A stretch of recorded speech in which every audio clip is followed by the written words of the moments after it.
हमको जीवन जीना कैसे है? कहीं ऐसा तो नहीं है कि अपने जीवन को जैसे पशु पक्षी जीते हैं उसी तरह हम भी जी रहे हैं, जीवन यापन कर रहे हैं।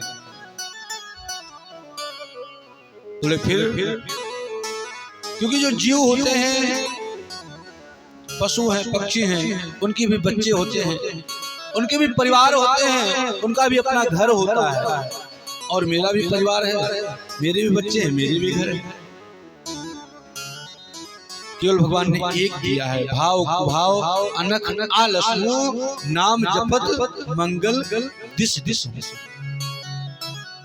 दसों दिशाओं की रक्षा करने का केवल एक ही सामर्थ्य है, वो किसमें है? परमात्मा के नाम। किसमें है? परमात्मा के नाम। जैसे हमारे श्री परीक्षित जी के और यजमान जी के स्वरूप में उपस्थित हमारे श्री राम गणेश शर्मा जी उपस्थित हैं। अब इनका श्री राम गणेश शर्मा नाम है और यहाँ पर महाराज 100 लोग बैठे रहे, जिसमें से 99 लोग नहीं बोलेंगे, लेकिन जब श्री राम गणेश शर्मा जी कहा जाएगा तो बाबू जी अपने आप कहेंगे भाई साहब मैं अभी आ रहा हूँ, 2 मिनट। तो नाम का कितना बड़ा प्रभाव होता है जीवन में। और हम आप जो कार्य करते हैं केवल अपने जीवन में नाम के लिए ही कर रहे हैं कि मेरे जीवन में अच्छा नाम हो। नाम 2 का होता है, या तो आप बहुत अच्छे हैं तो आपका नाम होगा, या तो आप बहुत बुरे हैं तो नाम होगा।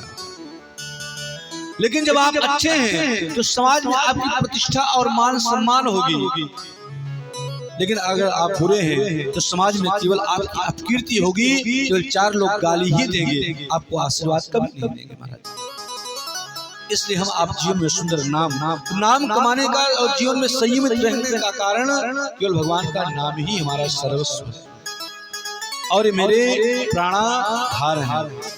इसीलिए भागवत भगवान कहते हैं कि भाग्योदयन बहुजन्म समर्जितेन सत्संगमम चलवते पुरुषो यदावै अज्ञान हेतु कृत मोह मदान्धकार नासं विधाय हि तदो देते विवेका। एक जन्म नहीं, अभी तो जन्म जन्मांतर के पुण्य सुकृत जब उदय होते हैं, फलीभूत होते हैं, माता पिता बुजुर्गों को जब आशीर्वाद प्राप्त होता है, तब कहीं जाकर ऐसा सुंदर शुभ अवसर प्राप्त। नहीं तो चाह कर भी लोग उसका पूर्ण लाभ नहीं ले पाते। कारण भागवत भगवान स्वयं कह रहे हैं, मैं अपनी तरफ से नहीं कह रहा हूं। क्यों? जन्मांतरे भवेत् पुण्यम। एक जन्म नहीं, जन्मांतरे भवेत् पुण्यम। जब पुण्य सुकृत जब उदय होते हैं, जन्म जन्मांतर का जब हमारा केंद्र बिंदु एकाग्र होता है, तब जाकर महाराज ऐसा सुंदर शुभ अवसर प्राप्त हो पाता है महाराज। तब ऐसी सुंदर धारा बहती है, ऐसा सुंदर हम सब लोग आनंद लेते हैं जीवन में। तो हमारे श्री बहुत ही अच्छे और बड़े ही सज्जन, बहुत ही प्रेमी ठाकुर जी के परम उपासक हमारे श्री गणेश शर्मा जी, जो कि आज आपके माता पिता और उनके बुजुर्गों का जो आशीर्वाद के पुण्य फल की जो सुकृत होना चाहिए वो आज महाराज उदय हुआ है। चाहते तो इसको कुछ वर्ष पूर्व ही कर सकते थे, लेकिन जब समय आएगा, समय से पहले और भाग्य से ज्यादा किसी को कुछ संसार में मिलता नहीं है। जब जिस चीज का समय आएगा तो अपने आप आपका जीवन के भाग्य का उदय हो जाएगा महाराज। इसलिए कर्म निरंतर करते रहना चाहिए, कर्म से पीछे नहीं हटना चाहिए, लेकिन फल की आशा नहीं करना चाहिए।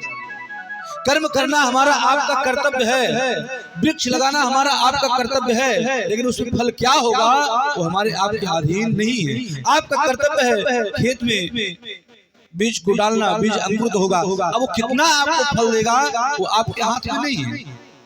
वो फल किसके हाथ में है? वो परमात्मा के हाथ में है।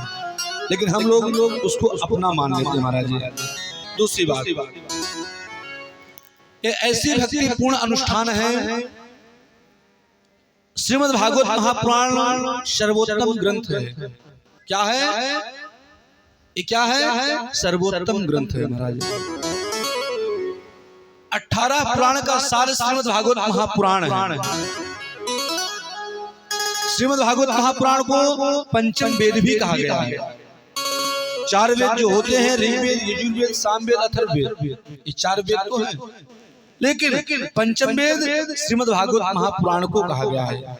इसीलिए बाकी सब पुराण हैं, शिव पुराण, नारद पुराण, 12 पुराण, कुर्म पुराण, अग्नि पुराण, सब पुराण हैं। सब में केवल पुराण लिखा हुआ, विष्णु पुराण, नारद पुराण, अग्नि पुराण, लेकिन श्रीमद् भागवत महापुराण में क्या लिखा है? श्रीमद् भागवत महापुराण। पुराणों में भी सर्वश्रेष्ठ पुराण श्रीमद् भागवत महापुराण को ही कहा गया महाराज। ऐसा सर्वोत्तम ग्रंथ है और ये वैदिक परंपरा की वांग्मय प्रतिमूर्ति ग्रंथ है। जैसे हमारे स्वरूप का जो तिलक होता है, वैश्वानाम तिलकम शुभम महाराज, जो शुभ की संकेत देता है। सनातन संस्कृति का जो अनुयायी होता है उसका स्वरूप केवल तिलक से महाराज जागृत होता है। तो ऐसे ही भागवत भगवान कौन है? इस सनातन संस्कृति का सूत्र है महाराज। दूसरी बात, श्रीमद् भागवत महापुराण को कभी मनोरंजन की दृष्टि से नहीं सुनना चाहिए। वो फल हमको कब देगा? स्वांतः सुखाय तुलसी रघुनाथ गाथा, स्वयं के सुख के लिए आप उसको गुणगान कीजिए, तब उससे आपको कुछ पुण्य मिलेगा। अगर आप ये सोचे महाराज केवल हम मनोरंजन कर रहे हैं, तो हमारी जो ग्रंथ है वो मनोरंजन का विषय नहीं है। किसका विषय है? मनोमंथन का विषय है। किसका विषय है? मनोमंथन का विषय है। उसको आत्मचिंतन करने का विषय है। श्रवण करें और उसका चिंतन करें महाराज। साथ में इतनी बात का स्मरण करें कि श्रीमद् भागवत महापुराण महात्मा जो होता है, ये महात्मा श्रीमद् भागवत महापुराण का नहीं है, ये पद्म पुराण से लिया गया है। और आज तो बड़ी खुशी की बात है कि सभी यहाँ पर कलश यात्रा में महाराज बड़ी दूर तक हम लोग की उपस्थिति रही और खूब आनंद लिए इस क्षेत्र का, और बड़ा ही आनंद आया। बहुत सारी चीजें, अच्छी चीजें देखने को भी मिली। तो उस कलश यात्रा में सभी लोग, हमारी माता जी तो बेचारी बहुत थक गई थी, चल रहे थे लेकिन साहस कमजोर नहीं की, और बेचारे बहुत चले। हम तो मान लीजिए चल ही रहे थे। साथ में आपकी योग्यता और जैसी उपस्थिति है, एक उम्र का भी स्वरूप होता है, उस हिसाब से आप पैदल ही गए और पैदल ही महाराज यहाँ तक आए। कलशस्य मुखे विष्णु कंठे रुद्रा समासिता, उस कलश को अपने मस्तक पर लेकर सारी नदियां, सारे तीर्थ हमारे घर में आवाहन हो चुका। हमारे आचार्य जी नित्य पूजन के स्वरूप में उपस्थित हो गए हैं। गंगा दर्शनात् मुक्ति, जैसे गंगा जी का स्मरण करने से ही, दर्शन करने से हमारा जीवन परम मंगलमय हो जाता है, इसी तरह जो कलश होता है और भागवत जी जहाँ तक भ्रमण होते हैं, जहाँ तक की दृष्टि पड़ती है, चाहे भक्त की चाहे भगवान की, दारिद्र दुख जुर्दाहितारा माया पिशाची परिमर्दितारा संसार सिंधो परिपातितारा क्षेमाय भागवतं प्रगजति दारिद्र दुख ज्वरदाहितानां माया पिशाची परिमर्दितानां संसार सिंधो परिपातितानां क्षेमाय भागवतं प्रगजति। तो स्वयं भागवत भगवान गर्जना करते महाराज कि जो प्राणी इनका दर्शन करेगा उसके घर से दारिद्रता दूर हो जाएगी, ज्वर दूर हो जाएगा, क्लेश दूर हो जाएगा, केवल दर्शन करने मात्र से। क्योंकि ये कल्पतरु है। क्या है? कल्पतरु है महाराज। इनकी छाया में बैठकर भक्त जो याचना करे भगवान उसकी याचना परिपूर्ण करते हैं। कभी असुकृति किए ही नहीं, सुकृति ही सुकृति की महाराज। लेकिन होना कब चाहिए? संतोषम परम सुखम, ये सूत्र है। संतोष से बड़ा जीवन में सुख नहीं है। जब आवे संतोष धन सब धन धूरी समान। अब महाराज हमारे अंदर संतोष नहीं है, और जो संतोष नहीं है तो आपको महाराज कोई 56 प्रकार के व्यंजन भी खिला देगा, फिर भी आपका पेट भरने वाला नहीं है। अगर संतोष है कि भैया ये भगवान ने जो पेट बना रखा है, ये पेट केवल दाल चावल और रोटी सब्जी से ही भरना है, ये अचार सलाद ये सब मिर्च मसाला ये केवल जीवा के स्वाद के लिए है। इसी तरह जिससे हमारा पेट भरना, जिससे हमारा जीवन चलना है, वो कौन है? वो हमारा पूर्ण परमात्मा। जिस स्वरूप में हम लोग उनका चिंतन करेंगे, स्मरण करेंगे, वो उसी स्वरूप में हमको दर्शन देगी महाराज। इसलिए जीवन में एक बात का हमेशा ध्यान रखिएगा कि श्रीमद् भागवत महापुराण जो लोग श्रवण कर रहे हैं ये कोई साधारण नहीं है। तेनेम वांगमयी मूर्ति, भागवत भगवान स्वयं कहते हैं, जो भी मैं प्रयास करूंगा, जो गुरुदेव की कृपा से हमको शिक्षा प्राप्त हुई अथवा जो भी जीवन में भगवान ने अनुभव दिया, वो भागवत जी के अंतर्गत ही देने का प्रयास करूंगा, जिससे आप लोगों को ये समझ में आए वास्तविकता श्रीमद् भागवत महापुराण होता क्या है। तेनेम वांगमयी मूर्ति प्रत्यक्षां वर्तते हरे, साक्षात विशेष स्वरूप में विराजमान श्रीमद् भागवत महापुराण है, जिनका चिंतन मनन स्मरण और दर्शन सत्यो मुक्ति विमुच्यतः, इनका दर्शन करने से हमारा जीवन परम मंगलमय हो जाता है। और इसमें बीच बीच में जब आप अच्छे कार्य के लिए उपस्थित होंगे, जब अच्छे कार्य के लिए उपस्थित होंगे तो महाराज कथा श्रवण करते समय श्रीमती निद्रा देवी का बड़ा महाराज स्वरूप होता है। निद्रा देवी व्यवधान डालती है कि भक्त कथा ना सुन पाए, इसलिए निद्रा देवी ना आए, इसका विशेष ध्यान रखना चाहिए। आपको दवा खाकर अगर नींद आती होगी रात्रि में, तो जब आप कथा श्रवण करने बैठेंगे तो महाराज इतना मन शांत हो जाएगा, सुंदर संगीत बज रहा है, व्यास जी महाराज बोल रहे हैं और हमारे कान में जा रहा सुंदर आवाज, उसकी ध्वनि से हमको नींद इतना सुंदर आएगी, जब दवा खाकर भी वो नींद नहीं आएगी, वो कथा नहीं आएगी महाराज। मैं चाहूंगा उस कथा को नींद ना आए, बीच बीच सभी लोग राधे राधे, आवाज नहीं आई, बहुत तेज आप बोल रहे हैं, जरा धीरे बोलिए, राधे राधे, अभी बहुत तेज बोल रहे हैं, इतना तेज बोलेंगे महाराज तो बहुत दूर तक चली जाएगी आवाज, और धीरे बोलिए, राधे राधे राधे राधे। हाँ, अब लगा कि आप लोग अभी जग रहे हैं महाराज। बीच बीच में हमको निद्रा ना आए, इसलिए भगवान के नाम का स्मरण करते अनवरत रहना चाहिए। अब सर्वप्रथम पहला श्लोक आप सुनिए बड़े ही ध्यान से। सच्चिदानंद रूपाय विश्वोत्पत्त्यादि हेतवे तापत्रय विनाशाय गोविंदाय नमो। सच्चिदानंद रूपाय विश्वोत्पत्त्यादि हेतवे तापत्रय विनाशाय श्री कृष्णाय वयम नमः।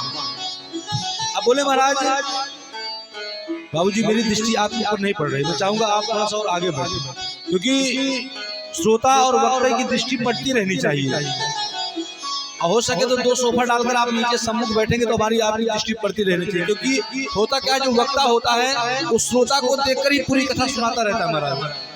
अब पता लगे हम यहाँ पे बोल रहे हैं, आपको नींद आ गई धीरे धीरे, उधर महाराज बाबूजी को तो मैं देख लूंगा, लेकिन माता जी बेचारी साल रखी है, थोड़ा साल के पल्लू नीचे कर देंगे, देख भी नहीं पाऊंगे महाराज नींद आई कि नहीं आई। तो सामने बैठेंगे तो दोनों की दृष्टि पड़ती रहेगी महाराज एक दूसरे से, कि आप सुन रहे हैं और मैं आपको सुना रहा हूँ। कहते हैं सच्चिदानंद रूपाय, सत्य चित और आनंद। अब मोरे महाराज सत्य किसे कहते हैं, चित किसे कहते हैं और आनंद किसे कहते हैं, बड़े ही ध्यान से सुनेंगे महाराज। हम लोग बात में कहते हैं मैं जो बोल रहा हूँ सत्य ही बोल रहा हूँ, सत्य के अलावा मैं असत्य नहीं बोल रहा हूँ। और रहेंगे महाराज सुल्तानपुर में, फोन करेंगे बताएंगे भैया हम तो लखनऊ में।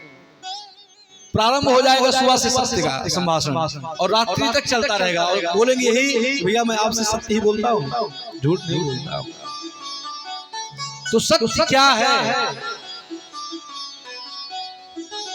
और महाराज जो पहले था मध्य में है और अंत में रहेगा। पहले था मध्य में है और अंत में रहेगा। वो क्या है? भगवान का नाम पहले था,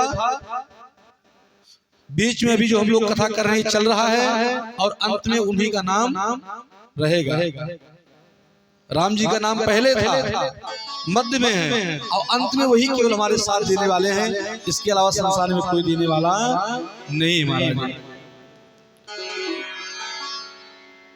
जो सनातन संस्कृति पहले थी अभी भी है और अंत में उसी को रहना है। बाकी बीच में जितने पंथ निकले हुए हैं सब सनातन संस्कृति के ही अनुयायी हैं, क्योंकि सनातन का कोई लिखा पढ़ा कहीं ग्रंथ में नहीं है कि ये कब से प्रारंभ हुआ और इसका अंत कब होगा। बाकी सारे पंथ का नाम अंकित है कि इस समय से प्रारंभ हुआ और इस समय इसका विराम हुआ, इस समय से इसकी सत्ता आई और इस समय इसका विराम हुआ। सत सत जो भगवान का नाम है महाराज, और भगवान से नाम से बड़ा इस जीवन में कोई सत्य है ही नहीं। पूरे ब्रह्मांड में केवल भगवान का नाम ही एक ऐसा है जो सत्य है। बोले अच्छा, बोले क्यों भैया? बोले सत्य इसलिए है कि धर्म न दूसर सत्य समाना, आगम निगम पुराण बखाना। धर्म न दूसर सत्य समाना, आगम निगम पुराण बखाना।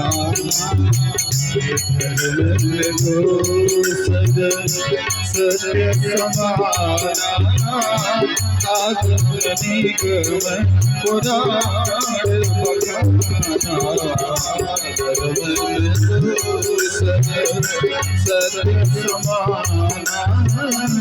आगम निगम पुराण बखाना।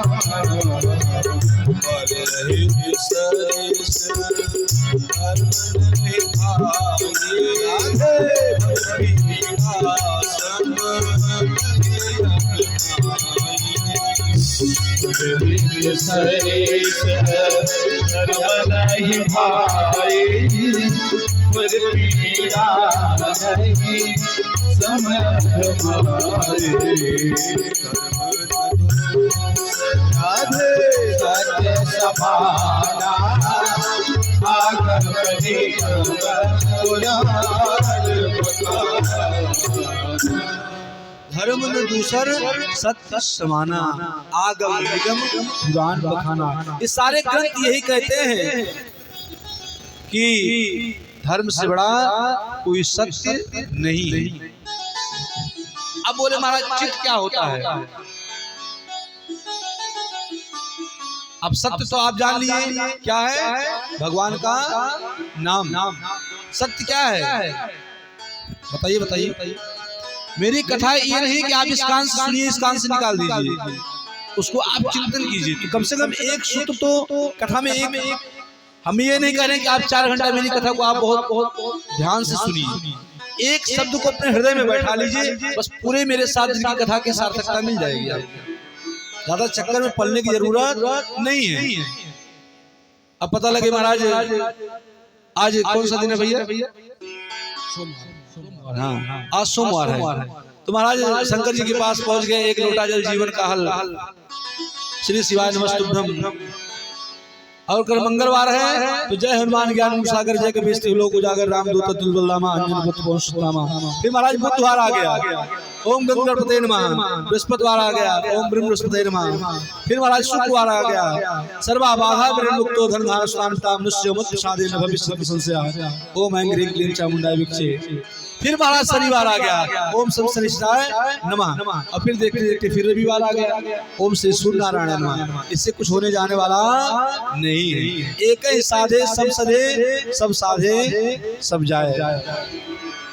तो हमारे आप लोगों के मध्य में हमारे बड़े भैया श्री सूबेदार भैया, श्री सूबेदार शर्मा जी, जो कि गोसाईगंज से आपकी उपस्थिति हुई है और बेचारे आए हैं इतनी दूर से। अभी कल आपके द्वारा कथा गोसाईगंज में संपन्न हुआ, कथा के विराम हुआ, साथ में हमारी रानी भाभी भी उपस्थित हैं। तो आप लोग का बड़ा स्नेह रहा और परिवार जैसे सब रहे। मैं साधुवाद देता हूँ, एक बार जोरदार ताली द्वारा अभिवादन करेंगे। और ये तो बेचारे गोसाईगंज से आए हैं, भाभी जी के साथ में हमारी बहन खुशी भी उपस्थित है साथ में, और साथ में हमारे राजा भैया। जो मेरी सरलता नहीं है, लेकिन मैंने कहा भैया आपको परेशान होने की जरूरत नहीं है। अभी साथ में तो मैं आपको ही कथा सुना रहा था। बोले महाराज जी मेरा मन इतना लग गया कि अगर यहाँ से 10-20-50 किलोमीटर में कथा होगी तो मैं बिना सुने रहूंगा नहीं। हम कहे चलिए कोई बात नहीं, बहुत बहुत साधुवाद। तो ऐसे अगर भक्त समाज में उपस्थित हैं तो महाराज इस सनातन संस्कृति की ध्वजा फहराती ही रहेगी। और एक खुशी की बात है, हमारे श्री बाबूजी गणेश शर्मा जी के यहाँ अगर मेरी उपस्थिति हुई तो हमारे सूबेदार भैया के ही माध्यम से एक बार जोरदार ताली द्वारा अभिवादन करेंगे। ये ठाकुर जी की कृपा थी। बोलते हैं धर्म न दूसर सत्य समाना। तो सत्य क्या है? भगवान का नाम। क्या है? भगवान का नाम। यही जीवन का सत्य है महाराज। फिर दूसरा कहते हैं चित, सच्चिदानंद रूपाय। सत्य और चित क्या है? अब चित मतलब होता है प्रकाश। चित मतलब क्या होता है? प्रकाश। अब हमको पुस्तक पढ़नी है तो हमको ट्यूबलाइट की आवश्यकता है। कथा होनी है महाराज तो हमको लाइट की आवश्यकता है कि दिखाई पड़ता रहे। जिसको किसी से प्रकाश लेने की आवश्यकता नहीं है उसको कहते हैं चित। चित किसे कहते हैं? जिसको किसी से प्रकाश लेने की आवश्यकता नहीं है, वो स्वयं पूर्ण परमात्मा ही है। जैसे सूर्य नारायण भगवान आपके समकक्ष साक्षी हैं। हम आप थे तो अपने पहले कर के मध्य को हम भाग को देखते थे, किसी का चेहरा ना दिखाई पड़ जाए। सम्मुख उठे तो अपने इष्ट को प्रणाम करते थे। गोपाल जी की मंदिर को प्रणाम करते थे, गोपाल जी को प्रणाम करते थे। और अब क्या हो गया है? थोड़ा सा एक शब्द बदल गया है। कराग्रे वस्ते लक्ष्मी, कर मध्य सरस्वती, कर मूले स्तो ब्रह्मा। तो ठीक है, अब हो गया क्या? भाते कप दर्शन। तू कपटी भैया चाय चलेगा क्या? अंदर से बोलेंगे अरे सुनती हो, अंदर से आवाज आएगा हाँ जी, अरे चाय बन गया क्या? अब बाबूजी को जब चाय मिलेगा तो अपने महाराज बिस्तर से उठेंगे। तीसरी आप चल रही है, कहते हैं नहीं होता महाराज। अब तीसरे पे आप आ जाइए, आनंद। सत्य आप समझ गए, भगवान का नाम। चित ही जो अपने आप में स्वयं प्रकाश स्वरूप है वही परमात्मा है। अब आप आ जाइए आनंद, सच्चिदानंद। सत चित और आनंद। अब बोले आनंद क्या है? बोले महाराज डल्लभ के गद्दे पर सोने का नाम आनंद नहीं कहते हैं। क्या आपको सुंदर सोने को मिल जाए और हम लोग बात में कहते हैं जरा भोजन कर लेते हैं, भैया कैसा लगा? अरे महाराज बड़ा आनंद आया। और कहीं वहीं भोजन ज्यादा हो जाता है, आनंद कहाँ जाएगा? भोजन करने में आनंद आया, अगर वही भोजन ज्यादा हो जाएगा फिर आनंद कहाँ जाएगा? उसको आनंद नहीं कहते हैं। महाराज कैसे सोना? बड़ा आनंद आया, बहुत सुंदर नींद आई। उस डल्लभ के गद्दे पे सोने का नाम आनंद नहीं है, वो आपके शरीर का सुख है, उसको आनंद नहीं कहते हैं महाराज। आनंद का उल्टा तो जीवन में कुछ है ही नहीं। सबका उल्टा तो है, दिन का रात्रि, शुभ का लाभ, दुख का सुख, लेकिन आनंद का कोई उल्टा नहीं है। आप आनंद का उल्टा कुछ कर भी नहीं सकते। अगर उससे आप आगे जाते हैं तो महाराज परमानंद उससे और अच्छा है। अगर उससे और आप आगे जाते हैं तो आत्मानंद, लेकिन आनंद छूटने वाला नहीं है। इसलिए वो परमात्मा ही हमारा है जो महाराज जीवन में हमको सुंदर कार्य करता है। बोले अब ये हम समझ गए, सच्चिदानंद रूप आए। इसके रूप 3 हैं, सत्य, चित और आनंद। विश्वोत्पत्त्या दिहे तवे, जो पूरे विश्व की उत्पत्ति करता है, पालन करता है और संहार करता है। महाराज उत्पत्ति भी वही करता है, पालन भी वही करता है और संहार भी वही करता है। आवाज ज्यादा तेज तो नहीं जा रही है, क्योंकि जो आप सुनेंगे तभी हम समझ पाएंगे। ये तो जो कथा चल रही है, इस कथा को मैं पुनः सुनता हूँ, इसीलिए यूट्यूब पर इसका लाइव भी चलता रहता है।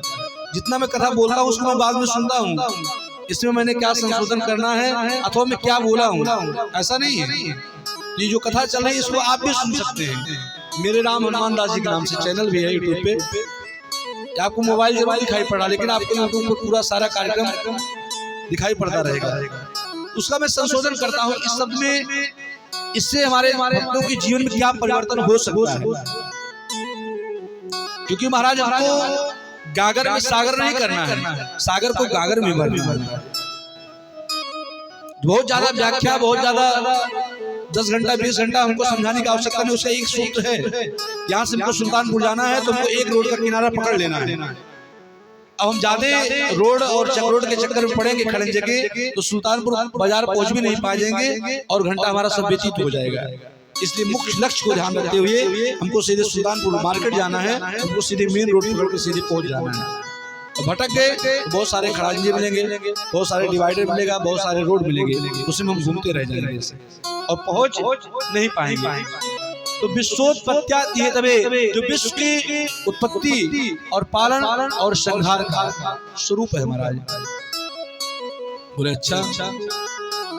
फिर बोले तापत्रय विनाशाय, जो 3 प्रकार के तापों को दूर करता है। दैहिक दैविक भौतिक ताप, भौतिक ताप, दैहिक दैविक भौतिक ताप, दैहिक दैविक भौतिक ताप, राम राज का राम राज होए नहीं व्यापा, दैहिक दैविक भौतिक तापा